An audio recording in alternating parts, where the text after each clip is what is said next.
Halo. None se cyane twapangaga kumutaje kumara muri gutinda byagenze bite? Mugiye kuza?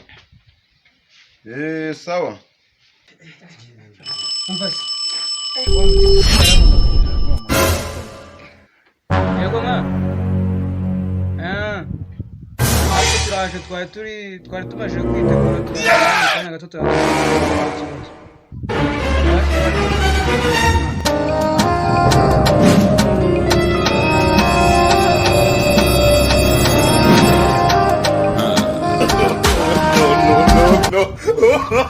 Aywa.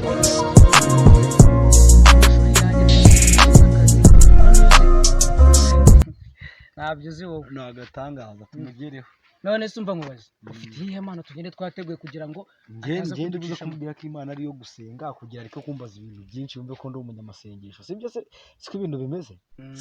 Iyo nayo ni none jewe ndaba ndi umujura gutyo ariko phone tuze kuyirya nyine mu ibanga rikomeye cyane. Na phone nge ndamutwara n'ibindi bintu byinshi cyane uriya mugabo nabonye ari umukire mwana.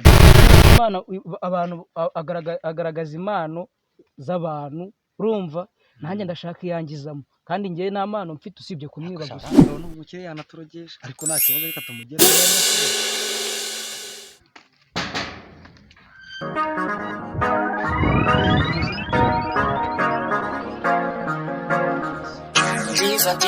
Imefukiri he ngomba hibigoma muhunika nababisigura mufunike.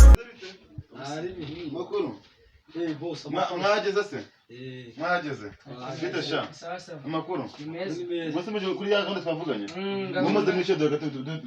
Nibibavu namwikorere amastika yapfuye mukore uyu munsi zo sindi mupowe uyu mwaka imisigo muguri. Mana murazifite se? Mana murazifite cyane. Muzigaragaza ubu ngubu none ahangaha. Twazigaragaza. Nta kibazo. Murizeye?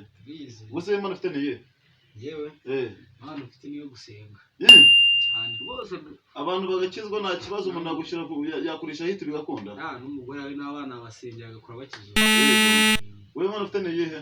Nje mfite impano yo kwiba cyane. Ndi mubi cyane. Reka da. Tasha. Ufite impano yo kwiba? Cyane. Ubuzita kugeza ku cyesha? Iyo mpano biterwa nuko wayikoze. Naho itakugeza rwose. Hari uburyo wayikoze kiva yipise? Cyane rwose ntabyo uzi.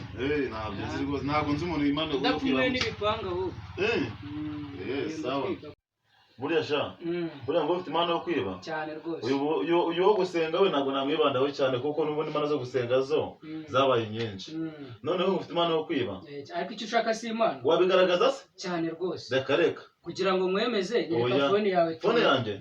Urayishaka? Cyane rwose nyereka nizaho gato mwereka. Wijya kure. Uyikuye se? Ubwo nenda yitwaye kare. Ubigenjeje gute se? Amaye nka data. Twe turatwaye iyo mpano mfite. Oh my god. Telefone nanjye mfite mu mufuka. None hanga utiwe. Cyane rwose. Gasanzwe. Wabuze nawe? Ni nsanzwe mu. Sha mufite impano kabisa. Niba impano zacu maje kuzemera. Twakwisabira akantu gatoya. Gute? Akunda kwiba. Siboro? Akantu gatoya. Phone yawe burize kuyitwara. Agenda mugiye kunyara agumaye. Utize kuri phone yawe gatoya. Arakuzanira Infinix nini cyane.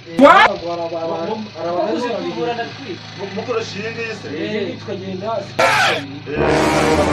zicumi naka. 12. Hano rwara abantu barimo barabihinga. Ubu si koko mwabikora? Twizeye nta kibazo turabikora kabisa. Nta kibazo reka nyibahereze. Bizane. Ubwo mazana Infinix 12. 12. No.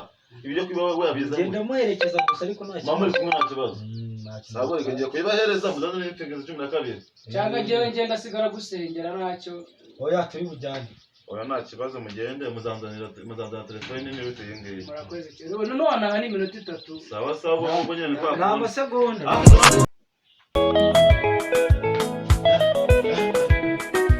Bose barabana baje bambira ngo bafite impano zabo. Ngo bakaba batari bangeraho ngo bazazana telefone ngo Infinix 12.